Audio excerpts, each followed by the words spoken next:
ah moom dañ koy jox ay directives. mais Abdou Mbow même bu ñëwee assemblée nationale di wax li muy wax dañ ko koy wax mu jàngat ko. mu ñëw Ousmane Sonko waxu la ko. dicté préparé daal la. Ousmane Sonko wax na ko nee na ko li ñu lay wax loolu da nga ko ne ko wax te xamoo ci dara. mais doyen a raison c'est-à-dire que aujourd'hui comme ni mu ko waxee même les gens qui ont marché mais c'est sur instruction. c'est-à-dire que aujourd'hui il y a quelqu'un qui est là-bas et qui tire les ficelles. joxe xaalis bare. man nag gis nga bi ma gisee loolu marche opposition bi entre guillemets ñiy wax rappel à l'ordre parce que mënuloo créer un désordre financier dans ce pays-là ba ñu nekk ci situation. ngay rappeler à l'ordre koy rappeler à l'ordre. ñoom kay seen bopp la ñu waroon rappeler à l'ordre. Samba paradoxe bi c'est-à-dire que man qu'il s'oppose qu'il soit activiste ou opposition qu'il s'oppose ok mais Samba xoolal paradoxe bi quand le peuple sort. peuple bi lu mu doon laaj le pouvoir. laajuma leen l'impossible xam nga loolu laaj li ngeen ma dugaloon. justice laay laaj pour xaar sama alal jun jël. nga delloo ma ko justice laa laaj pour sama doom yi ñu rey yow sa doom yi ñu rey nga bàyyi ko fa. mais ñi nga xam ne ñoom lañ soupçonné ba denc leen parce que dañ jël suñu alal nga ne bàyyi leen. mais loolu lan la signifié après ngay golofé ndax naan vous n'avez absolument rien réussi. Mais justement, vous avez été ridicule et vous continuez à être ridicule. Et là je viens pour dire boo xoolee ñoom ñi marche nii. man je me suis dit que ñii justice bi fu mu teg loxoom. c'est un bon signal.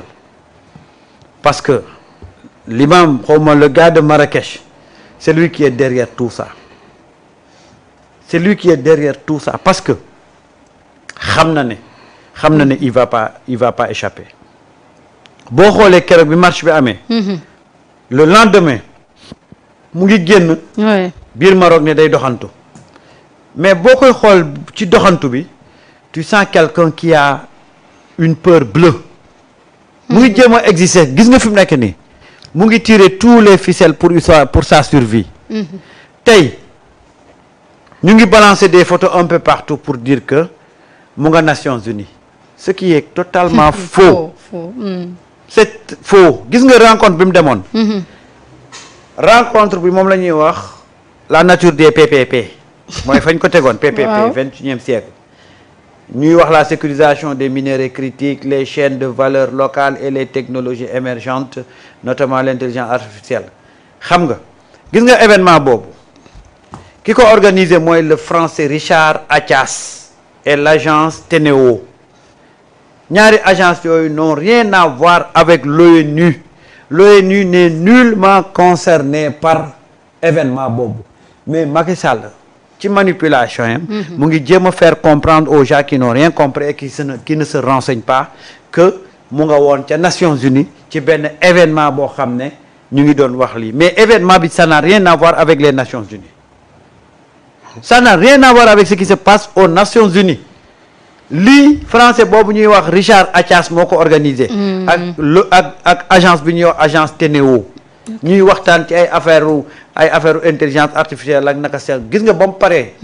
daa tweeté pour vouloir faire comprendre aux gens que moom dafa nekkoon Nations Unies mais loolu yëpp xam nga lan lay traduire. que Macky est encerclé. que Macky est en train de jouer sa survie. gis nga agitation yëpp muy def au cours de cette semaine là. parce que il sait que. lii raam ci kawam la jëm. moi je connais très bien les ajustements de Macky Sall. il est en train de jouer il est en train de gérer c'est une question de survie ces sorties yëpp te en même temps noonu lay activer ces gens-là qui sont ici ci Sénégal. gis nga ñu nekk ci Sénégal.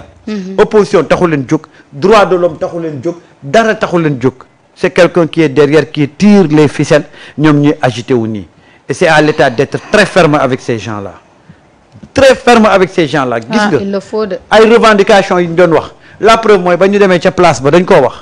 lan la ñu waxoon ku jël am Sonko jàppal Sonko bàyyi Sonko loolu de moo doon débat. déggoo li ma la wax c'est Macky Sall qui tire les ficelles parce que Macky Sall xam na ne lii raam fan yii xam na ne ci moom la jëm Macky Sall est menacé donc moo tax muy faral agitation yëpp te gis nga événement yi on sait comment ça se passe.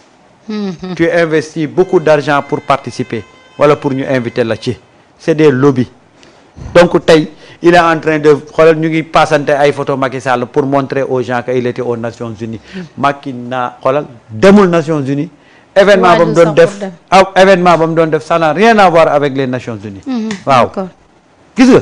loolu yëpp c'est de la manipulation waaye lu mu fi tabax ñu teggi ko fi mu nekk nii nag. avec les dossiers yi ñu dépoussiéré nii. mais Macky xam na fi gars yi jëm ci moom. man sama point de vue propre laay wax en tant que citoyen. je répète je donne mon point de vue propre en tant que citoyen. gis nga la majeure partie des dossiers yi ñu def pyramide la. pyramide la. c'est très large en bas. waaw ça va au sommet. ci sommet ba. waaw kenn la fay fekk. loolu laa gëm. mais doyen nag yéen ñi nga xamante ni tamit yéenay député à l'Assemblée nationale lan moo tey yéen a nekk majorité lan moo leen tere teg projet de loi criminalisant vol de deniers publics yi nga xamante ni dañ koy jël parce que tamit mënuñu nekk ci réew askan wi li ñu moom des tierces personnes di koy jël di koy def seen poche dara du leen ci fekk wala boog liñ leen di tëj daanaka am na ñoo xam dañ leen di tëj pare bàyyiwaat leen ñu génn lekk seen xaalis pendant ce temps nous on souffre am ngeen loolu may nañ leen ko parce que askan wi woteel nañ leen majorité pourquoi pas ngeen teg ko. waaw xam nga li nga wax c'est une bonne idée. mais sénégalais yi dañu bëgg benn tur. criminalisation. waaw. criminalisation ça alourdit un dossier daf koy diisal. waxuma criminalisation. rien qu'un ministre bu am privilège de juridiction. jaar nañu ñu nu war a lever seen immunité lever nañ ko ñu dem procédure de mise en accusation def nañ ko ma nga instruction. mais du ngeen dindi privilège de juridiction. surtout non tollooguñ ci parce que mënoo ko dindi tey au moment où. non je sais. waaw waaye à long terme. xam nga ma nga instruction. ça fait presque 3-4 mois déggoo ci dara. donc dafa diis imaginez que nga def ko crime soo ko defee encore crime crois-moi le délai de kii d'instruction mën na d'un crime peut durer plus de 3 ans 4 ans ça fait 5 ans au moins donc dafay gën a diis mais nag li ngeen wax c'est une idée boo xam ne dafa war a dissuader. war nañ ci mën a def ay sanctions yoo xam ni dafa day dur au point où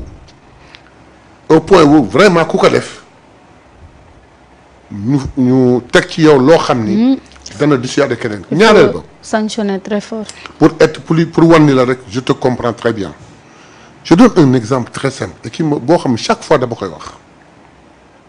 imaginez que man Mayabé ñu dénk ma lux mboot 4 milliards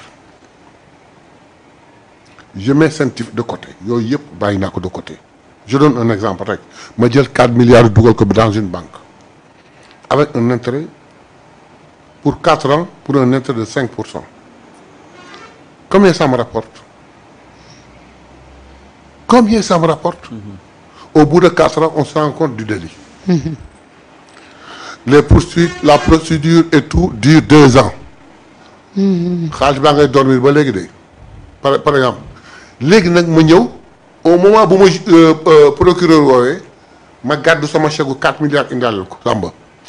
moo wax man quoi 4 milliards la ngeen ñuy am. mu may ma liberté provisoire. en attendant ñu dem un procès qui peut-être n'aura jamais lieu. je me retrouve avec 500 millions yoo xam ni 4 milliards yee ko jur. ma ciy dund di tedd. c'est-à-dire que il faudrait que su nit détourné te 1 milliard. ñu xam ni période bii la ko def. diggante ba ban koy constaté ak institution temps bi mu jur bu cautionné 1 milliard waaw ñu bàyyi.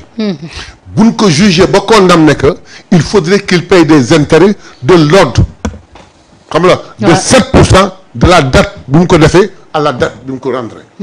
normalement. man loolu laa gëm mais li nga wax noonu criminalisation. y a certains dossiers yoo xam ni il faut frapper très fort. sanctionner très durement mais boo ko criminaliser rek yéexal ko. il le faut de sama. oui non mais je veux dire que aujourd'hui